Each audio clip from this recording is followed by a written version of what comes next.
Tuhan firman-Mu ajaib, kekal meski gunung menghilang. Tiada huruf yang gagal, tak terpatahkan sia-sia.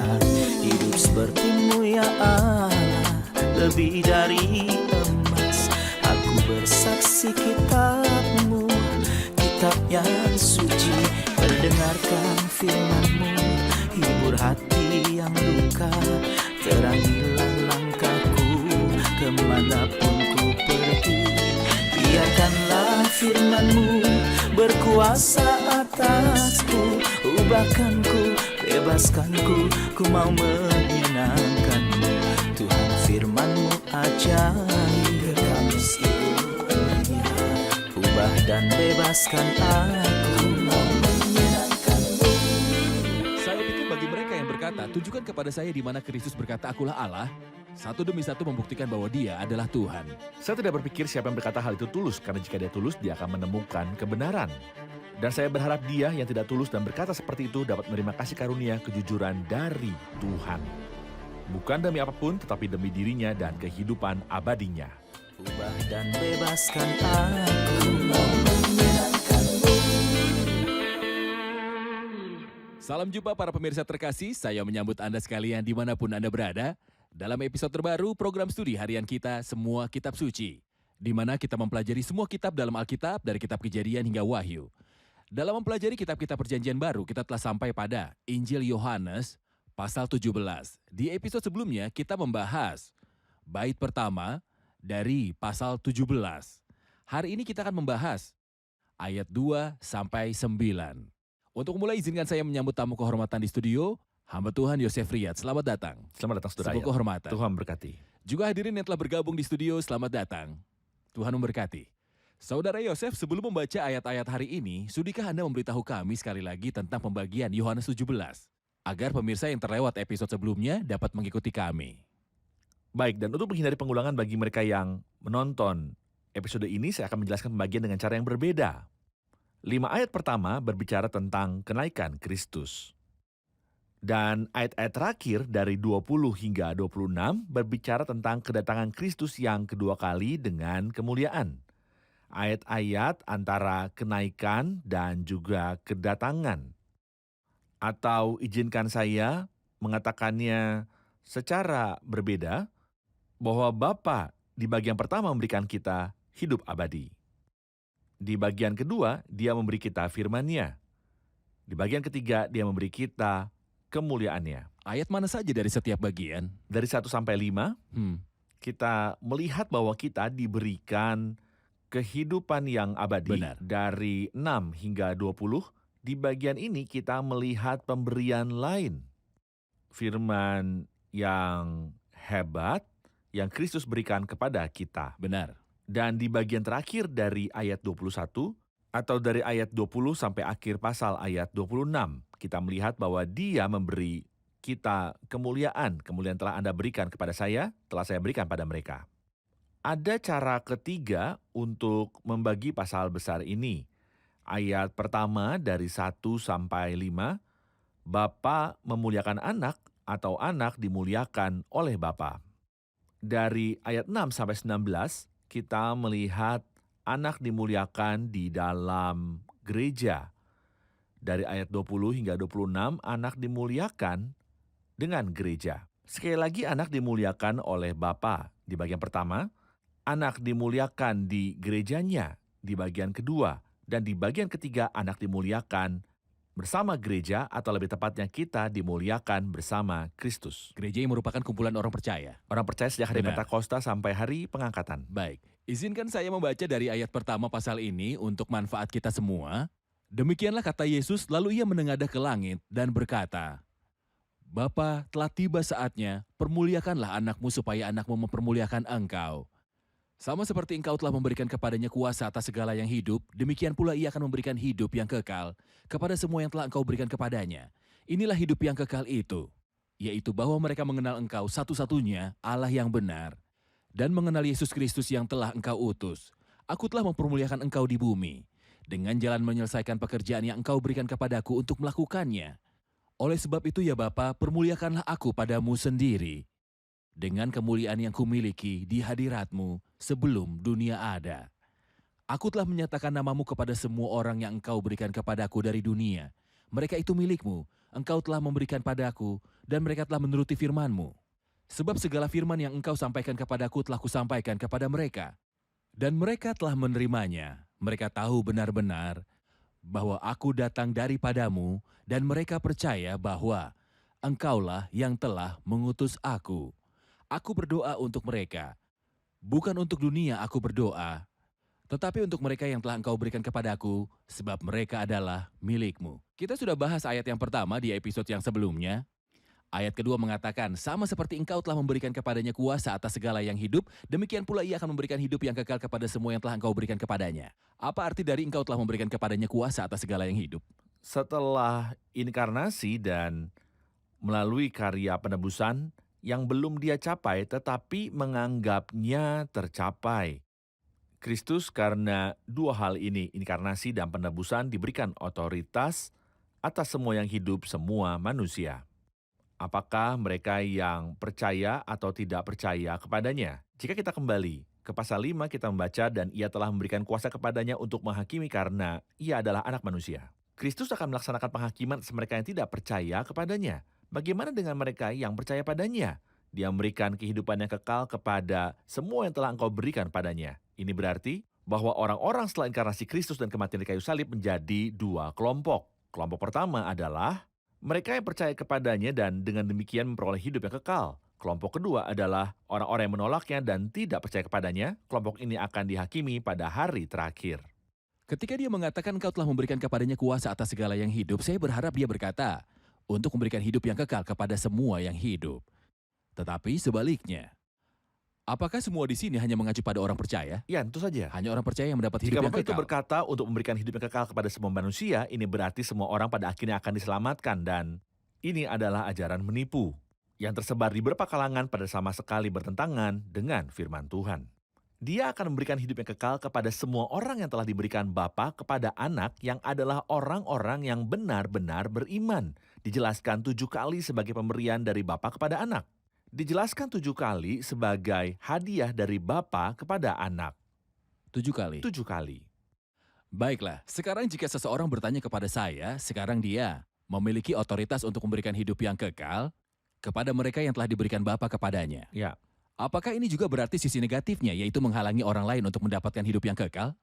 Dengan kata lain, mereka ingin menerima Kristus tetapi dia memilih orang lain dan memberi mereka hidup yang kekal ini. Dan dengan demikian mencegah mereka untuk memilikinya. Ya, dia mencegah beberapa orang dari kehidupan kekal, bukan karena dia menolak mereka, tetapi karena mereka menolaknya. Dia ingin semua tahu yang sebenarnya. Ayat-ayat yang sangat jelas, Tuhan yang menginginkan agar semua orang diselamatkan dan memperoleh pengetahuan tentang kebenaran. Bagaimana dengan mereka yang menolaknya? Yohanes 6 ayat 36 mengatakan, barang siapa percaya kepada anak, ia beroleh hidup yang kekal. Tetapi barang siapa tidak taat kepada anak, ia tidak akan melihat hidup, melainkan murka Allah tetap ada di atasnya. Apa yang saya ingin katakan, saudara, ayat adalah bahwa bukan hanya dia akan kehilangan kehidupan abadi, tetapi murka Allah tetap ada padanya. Ya, artinya manusia ini yang menghalangi dirinya untuk menikmati karunia hidup yang Tepat. kekal. Saudara Yosef, setelah dia berkata dalam ayat 3, memberikan hidup yang kekal kepada semua yang telah Engkau berikan kepadanya, dia berkata inilah hidup yang kekal itu, yaitu bahwa mereka mengenal Engkau satu-satunya Allah yang benar, dan mengenal Yesus Kristus yang telah Engkau utus. Menurut saya, ayat tersebut mengatakan bahwa inilah definisi hidup yang kekal. Apakah Anda setuju atau adakah definisi lain? Kehidupan kekal adalah kehidupan yang sama. Namun hasil hidup kekal ada dalam diri kita, yang membawa kita dalam suatu hubungan antara persekutuan dengan Bapa dan Anak, yang membuat kita tahu satu-satunya Tuhan yang benar. Berbeda dengan kesombongan bangsa-bangsa lain yang menyembah berhala dalam jumlah tak terhitung. Dan membuat kita mengenal Yesus Kristus yang diutus Bapa berbeda dengan kebutaan orang Yahudi, yang mengenal Tuhan yang benar, tetapi ketika Yesus Kristus datang kepada mereka, mereka tidak menerima dia dan tidak percaya bahwa dia diutus dari Allah. Kehidupan kekal muncul dalam dua hal ini. Dalam mengetahui satu-satunya Tuhan yang benar, berbeda dengan kesombongan orang-orang bukan Yahudi. Dan dalam mengenal Yesus Kristus yang diutus oleh Allah, berbeda dengan kebutaan orang Yahudi pada waktu itu. Mohon tunjukkan paradoks antara kelahiran kedua, dilahirkan kembali, dan kehidupan abadi. Kelahiran kedua, seperti yang kita pahami dari Yohanes 3, adalah di antara hal-hal duniawi yang diwahyukan dalam Perjanjian Lama. Dan itu adalah kebutuhan moral bagi siapapun yang lahir dalam dosa. Karena semua manusia dilahirkan dalam dosa. Untuk menjalin hubungan dengan Tuhan, dia harus dilahirkan kembali. Sementara, kelahiran ini adalah di antara hal-hal duniawi seperti yang dikatakan Kristus dalam Yohanes 3 ayat 12. Kamu tidak percaya waktu aku berkata-kata dengan kamu tentang hal-hal duniawi. Bagaimana kamu akan percaya kalau aku berkata-kata dengan kamu tentang hal-hal surgawi? Hal-hal surgawi adalah hidup yang kekal, ini adalah kehidupan Tuhan yang sama dari Allah Bapa, Anak, dan Roh Kudus. Jadi hidup yang kekal adalah hidup yang sama dari Tuhan yang kekal. Ya. Yang kita dapatkan dengan iman kepada Tuhan Yesus Kristus. Ya. Baik, kita rehat sejenak dan kembali untuk menjawab pertanyaan hadirin. Pemirsa terkasih, kita akan berjumpa kembali setelah rehat. Berkuasa atasku, ubahkanku, bebaskanku, ku mau menyenangkanmu. Tuhan firman-Mu ajaib, kekal meski umurnya. Ubah dan bebaskan aku, mau menyenangkanmu. Kami kembali pemirsa terkasih untuk menjawab pertanyaan dari hadirin di studio. Ada pertanyaan? Saya punya pertanyaan dalam Yohanes 17 ayat 4. Aku telah mempermuliakan engkau dengan menyelesaikan pekerjaan yang engkau berikan. Bagaimana ia bisa berkata aku telah mempermuliakan engkau sementara ia belum disalibkan? Bagaimana dia bisa mengatakan telah menyelesaikan, artinya sudah selesai sementara dia belum disalib? Ada dua penjelasan. Penjelasan pertama adalah bahwa waktu Bapa dan Anak tidak seperti kita. Dia melihat apa yang belum terjadi seolah-olah itu telah terjadi. Mereka menjelaskan ayat ini dengan cara ini mengatakan bahwa dalam ayat 11 Kristus berkata, dan aku tidak ada lagi dalam dunia, tetapi mereka masih ada di dalam dunia. Di sini dia menganggap bahwa dia telah menyelesaikan pekerjaan dan terangkat kepada kemuliaan. Pendapat kedua mengatakan bahwa Kristus berbicara tentang pekerjaan yang telah diberikan Bapa kepadanya. Di sini di bumi bukan ketika dia akan disalibkan. Dia berkata, aku telah mempermuliakan engkau di bumi. Dengan jalan menyelesaikan pekerjaan yang engkau berikan kepadaku untuk melakukannya. Di sini dia berbicara tentang memuliakan Bapa ketika dia berada di bumi dan menyelesaikan pekerjaan yang diberikan kepadanya oleh Bapa.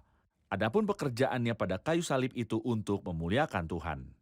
Seperti yang dia katakan dalam Yohanes 13 ayat 31, sekarang anak manusia dipermuliakan dan Allah dipermuliakan di dalam dia. Kristus di kayu salib sedang memuliakan Allah. Dan sementara di bumi, di dalam kepatuhan penuh kepada Bapa. Dia menghormati Bapa dan memuliakan dia. Benar. Beberapa dari kekasih kita yang benar-benar kita cintai, kadang-kadang mencoba untuk mendiskreditkan Alkitab, terutama ketuhanan Kristus. Ya. Sebenarnya mereka menggunakan ayat ini, ayat 3 yang mengatakan, inilah hidup yang kekal itu, yaitu bahwa mereka mengenal engkau satu-satunya Allah yang benar. Satu-satunya. Hanya satu-satunya. Hanya engkau satu-satunya Allah yang benar. Yesus Kristus yang telah engkau utus. Mereka mengatakan bahwa satu-satunya Tuhan yang benar adalah Allah. Benar. Tetapi Yesus Kristus adalah seorang utusan. Di manakah kita menemukan keilahian Kristus? Saya setuju dengan mereka pada satu poin dan tidak setuju mereka pada poin lain. Tuhan yang benar adalah satu, itu benar. Yesus Kristus diutus oleh Allah, saya setuju akan hal itu. Namun dan inilah yang kita katakan beberapa waktu lalu. Di sini adalah perbedaan antara iman Kristen satu sisi dan mitos iman pagan atau kafir. Dan iman Yahudi yang tidak lengkap di sisi yang lain. Adapun kepercayaan kafir, mereka percaya pada banyak Allah dan ini salah. Orang-orang Yahudi tahu bahwa ini salah dan kita orang Kristen tahu bahwa itu salah karena hanya ada satu Tuhan. Namun, apakah Yesus Kristus adalah seorang utusan? Ya, dia sebagai manusia. Itu sebabnya dia berkata, sama seperti engkau telah mengutus aku ke dalam dunia. Apa misinya? Misi penebusan. Jika kita mengesampingkan bahwa Kristus diutus oleh Allah untuk menyelesaikan penebusan, ini bukan hidup yang kekal. Ada beberapa informasi yang hilang. Seperti kepercayaan Yahudi kuno. Tetapi iman Kristen yang memberi Anda hidup yang kekal adalah keesaan Tuhan. Ya. Fakta kedua adalah bahwa Kristus sebagai manusia diutus oleh Allah untuk sebuah misi. Tuhan tidak mengutus seseorang hanya untuk mengutus untuk tidak melakukan apa-apa. Namun Kristus diutus untuk sebuah misi untuk menyelesaikannya. Luar biasa. Ini berarti bahwa Kristus dalam kemanusiaannya diutus dari Allah. Ya. Dan kita dapat mengatakan bahwa utusan di sini adalah Kristus dalam kemanusiaannya, Yesus Kristus. Ya. Tetapi dalam kesatuan yang utuh, Putra dengan Bapa. Ya, kita tidak bisa mengabaikan semua Injil Yohanes dan perkataan hebat yang dia katakan untuk membuktikan ketuhanannya yang sebagian besar telah kita baca. dan berpegang pada satu ayat saja. Tentu saja itu benar, tapi bagaimana dengan ayat lainnya? Apa yang akan kita lakukan dengan ayat Benar. itu? Ayat 5, oleh sebab itu ya Bapa, permuliakanlah aku padamu sendiri, dengan kemuliaan yang kumiliki di hadiratmu sebelum dunia ada. Mohon komentar Anda tentang ayat ini. Sebenarnya ayat ini sangat berharga karena dia meminta kemuliaan kekal. Kemuliaan kekal berarti kemuliaan ilahi. Karena tidak ada kemuliaan abadi lainnya. Permuliakanlah aku padamu sendiri dengan kemuliaan yang kumiliki di hadiratmu sebelum dunia ada. Pertanyaannya, apakah Kristus dalam ketuhanannya menyerahkan kemuliaan kekal? Jawabannya adalah tidak pernah, tidak pernah. Jadi, mengapa dia di sini bertanya, permuliakanlah aku padamu sendiri dengan kemuliaan yang kumiliki di hadiratmu sebelum dunia ada? Mengapa dia meminta kemuliaan abadi? Dia sekarang minta Bapa untuk memuliakan dia dalam kemanusiaannya. Dengan kemuliaan yang dia miliki sebelum dunia ada dengan kemuliaan ilahi. Mohon jelaskan lebih Ya. lanjut, Saudara Yosef. Baik, maksud saya Yesus Kristus. Menurut saya ditutupi dan diselubungi dengan kemuliaan ilahi. Apakah Anda memerlukan klarifikasi lebih lanjut? Saya akan beri Anda satu lagi. Ketika dia mengatakan tentang gereja yang adalah tubuhnya, kepenuhan. Kepenuhan dari siapa? Kepenuhan Yesus Kristus sebagai manusia, benar? Tapi manusia Yesus Kristus mengambil kemuliaan ilahi dan dia berkata, kepenuhan Dia. yang memenuhi semua dan segala sesuatu, itulah Tuhan. Yang memenuhi semuanya adalah Tuhan. Di sini Kristus sebagai manusia dan kepala gereja mengambil semua kemuliaan ketuhanan sebagai manusia. Dan perhatikan, bahwa pribadi ini bukan sekedar hakim kita atau pemimpin dan Tuhan kita, tetapi dia adalah kepala kita yang berharga. Yang berarti bahwa semua hak istimewa kepala sekarang dinikmati oleh tubuh. Kristus adalah anak Allah dari kekal hingga kekal. Tepat, Dia memiliki kemuliaan ini sebagai anak Allah. tepat. Dia tidak meninggalkan kemuliaan ini ketika dia menjadi manusia. Namun bentuk kemuliaan ini menjadi laten Menjadi laten. ketika dia menjadi manusia di bumi. Tepat. Ketika dia dibangkitkan dari kematian, ia Ya. mendapatkan kembali bentuk kemuliaan dalam posisi barunya sebagai anak manusia yang dimuliakan di sorga. Tepat. Apakah saya Apakah saya sudah sudah benar? memahaminya? Ya, Oke. dia meminta kemuliaan surgawi sebagai manusia atau dalam kemanusiaannya. Namun, di akhir pasal, dia berkata, dan aku telah memberikan kepada mereka kemuliaan yang engkau berikan Sehingga kepadaku. gereja yang akan menjadi tubuhnya akan berbagi dalam kemuliaan yang sama. Sesuatu berada di atas pemahaman. Dan sekarang Bapa, permuliakanlah aku padamu sendiri dengan kemuliaan yang kumiliki di hadiratmu sebelum dunia ada. Saat dia mengatakan kemuliaan yang kumiliki di hadiratmu sebelum dunia ada, kapan kemuliaan Kristus dimulai? Apakah itu kemuliaan kekal atau apakah itu dimulai pada titik waktu tertentu? Jelas dari ayat ini bahwa kemuliaan Kristus adalah kemuliaan yang kekal dan ini adalah kemuliaan ilahi. Bisakah ini dianggap sebagai pernyataan dari Tuhan tentang ketuhanannya? Ya, Siapa yang setara dengan Bapa sejak kekekalan? jika dia memiliki kemuliaan kekal. Apa artinya ini? Benar. Apakah ada manusia yang memiliki kemuliaan kekal atau keberadaan yang kekal? Kristus tidak hanya memiliki keberadaan yang kekal, tapi juga kemuliaan yang kekal. Saya pikir bagi mereka yang berkata, tunjukkan kepada saya di mana Kristus berkata, akulah Allah. Pernyataan Kristus satu demi satu membuktikan bahwa dia adalah Tuhan. Saya tidak berpikir siapa yang mengatakan hal itu dengan tulus, karena jika dia tulus, dia akan menemukan kebenaran. Dan saya berharap dia yang tidak tulus dan mengatakan kata-kata seperti itu dapat menerima kasih karunia kejujuran dari Tuhan. Bukan demi apapun, tetapi demi dirinya dan kehidupan abadinya. Ayat 6. Aku telah menyatakan namamu kepada semua orang yang engkau berikan kepadaku dari dunia. Mereka itu milikmu dan engkau telah memberikan mereka kepadaku dan mereka telah menuruti firman-Mu. Sekarang mereka tahu bahwa semua yang engkau berikan kepadaku itu berasal daripadamu. Sebab segala firman yang engkau sampaikan kepadaku telah kusampaikan kepada mereka dan mereka telah menerimanya. Mereka tahu benar-benar bahwa aku datang daripadamu. Dan mereka percaya bahwa engkaulah yang telah mengutus aku. Mohon komentar Anda. Ini adalah ayat-ayat yang luar biasa seperti semua ayat yang kita baca tentang kemuliaan. Aku telah menyatakan namamu kepada semua orang yang kau berikan kepadaku dari dunia. Deskripsi kita sebagai orang percaya sangat bagus bahwa kita adalah pemberian Bapa kepada anak. Dan ketika Bapa memberikan miliknya yang berharga, putra tunggal yang dia kasihi, dia pasti akan berinya sesuatu yang setara dengan Bapa yang memberi dan anak yang diberikan. Yang aneh adalah bahwa Petrus, Andreas, dan Yohanes, nelayan miskin, dan Matius, pemungut cukai, dan jutaan orang beriman setelah mereka, seperti seorang pengemis buta. Semua itu adalah pemberian Bapa kepada anak. Dan Kristus berkata, aku telah menyatakan namamu kepada semua orang yang engkau berikan kepadaku dari dunia. Dan dia berkata, dan aku telah memberitahukan namamu kepada mereka dan aku akan memberitahukannya. Mereka itu adalah milikmu dan engkau telah memberikan mereka kepadaku. Ini luar biasa. Mereka telah menuruti firman-Mu, sekarang mereka tahu. Ini perspektif kasih karunia. Kristus memandang murid-muridnya dengan pandangan kasih karunia yang tinggi. Mereka tahu segalanya yang telah engkau berikan kepadaku adalah dari engkau. Dia tidak berbicara tentang keraguan dari sebagian mereka atau bahwa sebentar lagi mereka akan meninggalkannya. Dia melihat mereka dengan kasih karunia yang besar. Ini buat hati kita mengagumi pribadi dengan matanya yang indah yang tidak melihat apapun selain keindahan. Mereka telah menerimanya dan mengetahui kebenaran bahwa semua yang engkau berikan kepadaku itu berasal daripadamu dan mereka percaya bahwa engkau mengutus aku. Dia menganggap ini kepastian dalam diri kita. Kepastian ya. Baik, kita rehat sejenak dan kembali untuk menjawab pertanyaan hadirin. Pemirsa terkasih, kita akan berjumpa kembali setelah rehat.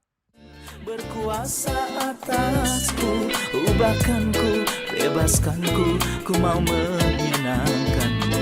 Tuhan firman-Mu ajaib, kekal meskipun ubah dan bebaskan aku, mau menyenangkanmu. Kami kembali pemirsa terkasih untuk menjawab pertanyaan dari hadirin di studio. Ada pertanyaan? Silahkan. Ayat 9. Aku berdoa untuk mereka. Bukan untuk dunia, aku berdoa. Apa arti ayat ini? Aku berdoa untuk mereka, bukan untuk dunia aku berdoa. Mengapa dia tidak ingin berdoa untuk dunia? Apa dia tidak mencintai dunia? Tidak, tapi dia memiliki sesuatu yang lebih berharga daripada dunia. Dan apa yang dimaksud dengan aku berdoa untuk dunia adalah bahwa dunia menjadi milikku. Karena ada janji. Mintalah kepadaku, maka bangsa-bangsa akan kuberikan padamu menjadi milik pusakamu dan ujung bumi menjadi punyaanmu. Mazmur pasal 2. Kristus sementara itu memiliki sesuatu yang lebih dikasihi dan lebih berharga daripada dunia. Siapa mereka? Apakah ada sesuatu yang lebih berharga dari dunia? Mereka adalah siapa yang dia katakan dalam Ibrani 11? Dunia ini tidak layak bagi mereka. Bukan untuk dunia aku berdoa, dan saya menambahkan supaya jelas. Nanti aku akan berdoa untuk dunia dan aku akan memilikinya. Pemerintahan atas dunia dipegang oleh Tuhan kita dan dia yang diurapinya. Wahyu 11 ayat 15. Di sini dia katakan bahwa saya memiliki sesuatu yang lebih saya kasihi daripada dunia. Apa yang lebih berharga dari dunia? Orang-orang yang telah engkau berikan kepadaku, kelompok orang percaya gereja Allah yang sejati. Sampai sekarang, Kristus dalam kemuliaannya sibuk dengan umatnya sendiri di dunia. Benar, Tapi segera dia akan mendominasi seluruh dunia. tentu. Bukankah dia mengatakannya, mintalah kepadaku, maka bangsa-bangsa Mazmur akan 2. kuberikan kepadamu Ya. menjadi milik pusakamu. Benar. Saudara Yosef, Anda mengatakan bahwa saya tidak berdoa untuk dunia, mengacu pada pemerintahan dan dominasinya atas dunia. Tapi, apakah ini berarti dia sibuk dengan miliknya sendiri, gerejanya sendiri di dunia? Dan ini berarti bahwa dia benar-benar terpisah dari dunia dan bahwa semua yang terjadi di dunia tidak berada di bawah kendalinya. Dan bahwa dia telah menyerahkan kendali kepada penguasa dunia ini, yaitu iblis. Lihat, ketika kita membaca Alkitab tentang apa yang dikenal sebagai zaman bangsa-bangsa lain, apa yang dimaksud dengan zaman bangsa-bangsa lain? Itu berarti waktu ketika Tuhan menyerahkan otoritas atas bumi kepada orang-orang bukan Yahudi, masa-masa ini dimulai dengan Nebukadnezar. Ketika Tuhan menyerahkan otoritas kepada bangsa-bangsa lain mulai dari Nebukadnezar, apakah ini berarti bahwa Tuhan tidak mengendalikan semua hal di dunia? Jawabannya adalah tidak.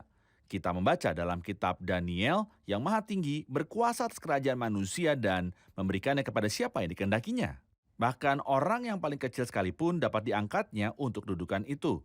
Tuhan benar-benar campur tangan dalam semua urusan dunia. Namun tidak secara langsung, seolah dia mengamati dari jauh. Dia mencegah segala sesuatu yang bertentangan dengan kehendaknya dan mengizinkan apapun yang sesuai dengan rencananya.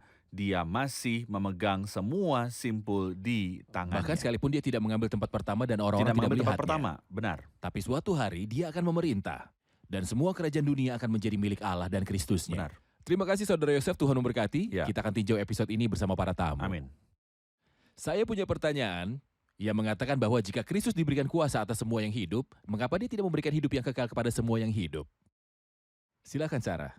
Bukan Tuhan yang mencegah orang untuk memiliki hidup yang kekal, tetapi orang-orang itu tidak percaya padanya dan menolak keselamatan. Tuhan berkata dalam Yohanes 3:36, "Barang siapa percaya kepada anak, ia beroleh hidup yang kekal, tapi barang siapa tidak taat kepada anak, ia tidak akan melihat hidup, melainkan murka Allah tetap ada di atasnya." Benar, ini berarti bahwa Tuhan memberikan hidup yang kekal kepada mereka yang menerimanya. Itu benar. Ketika Tuhan berkata, aku tidak berdoa untuk dunia, apakah berarti dia tidak mau berdoa untuk dunia? Apakah dia mengabaikan dunia atau apa artinya ini? Dalam Yohanes 17, Kristus berdoa untuk miliknya sendiri, yaitu gerejanya sendiri.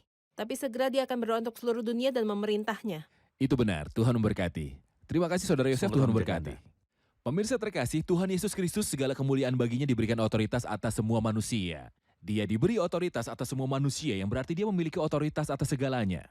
Jika otoritasnya samar bagi orang-orang sekarang, dan jika manusia atau iblis mengambil tempat pertama sementara ini, Kristuslah yang diberikan otoritas atas semua yang hidup untuk memberikan hidup yang kekal, yaitu kepada semua orang yang datang kepadanya dan menghormatinya, kepada setiap orang yang datang untuk berlindung dalam karyanya di kayu salib. Dia jugalah satu-satunya cara untuk diselamatkan dari penghakiman. Jadi jika Anda ingin memiliki damai dengan Tuhan, jika Anda ingin memiliki hidup yang kekal, terimalah Yesus Kristus sebagai juru selamat pribadi Anda. Ini adalah pintu yang melaluinya Anda bisa masuk dan memiliki hubungan dan persekutuan dengan Tuhan. Dan Tuhan pun akan puas dengan Anda karena karya Kristus di kayu salib. Pertanyaan episode ini, apakah jenis kemuliaan yang dimiliki Kristus?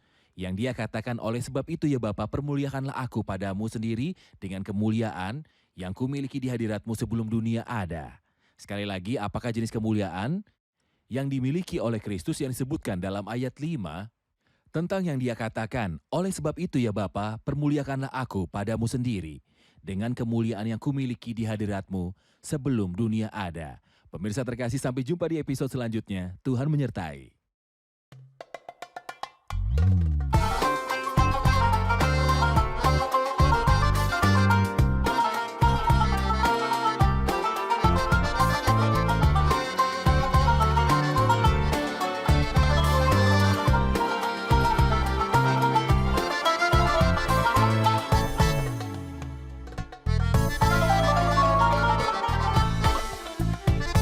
أنا هفرح بيك علشان انت بتكفيني، أنا ههتف ليك علشان انت بتحميني. أنا هفرح بيك علشان انت بتكفيني، أنا ههتف ليك علشان انت بتحميني. مش مستني يا ربي موقف راح يفرحني، أو مستني كلام هيطمني ويسعدني، أو مسنود على ناس تتغير وتجرحني، وارجع لك من تاني علشان تشفي وتشبعني. مش مستني يا ربي موقف راح يفرحني، أو مستني كلام هيطمني ويسعدني، أو مسنود على ناس تتغير وتجرحني، وارجع لك من تاني علشان تشفي وتشبعني. أنا هفرح بيك علشان انت بتكفيني، أنا ههتف ليك علشان انت بتحميني. أنا هفرح بيك علشان انت بتكفيني، أنا ههتف ليك علشان انت بتحميني.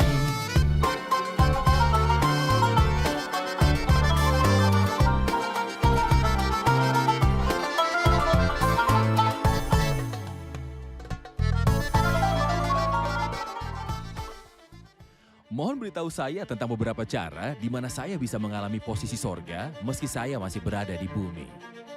Menghadiri ibadah gereja, membaca kitab suci, semua ini mengingatkan kita pada posisi kita. Juga ketika saya bertemu dengan orang percaya, kita saling mengingatkan bahwa kita akan meninggalkan bumi ini. Tuhan, firman-Mu ajaib, kekal meski gunung menghilang. Tiada huruf yang gagal, tak terpatahkan siasat. Hidup seperti-Mu ya Allah, lebih dari emas. Aku bersaksi kitab-Mu, kitab yang suci. Mendengarkan firman-Mu, hibur hati yang luka. Terangilah langkahku kemanapun ku pergi. Biarkanlah firman-Mu berkuasa atasku. Ubahkanku, bebaskanku, ku mau menyenangkan-Mu. Tuhan, firman-Mu ajaib, ubah dan bebaskan aku.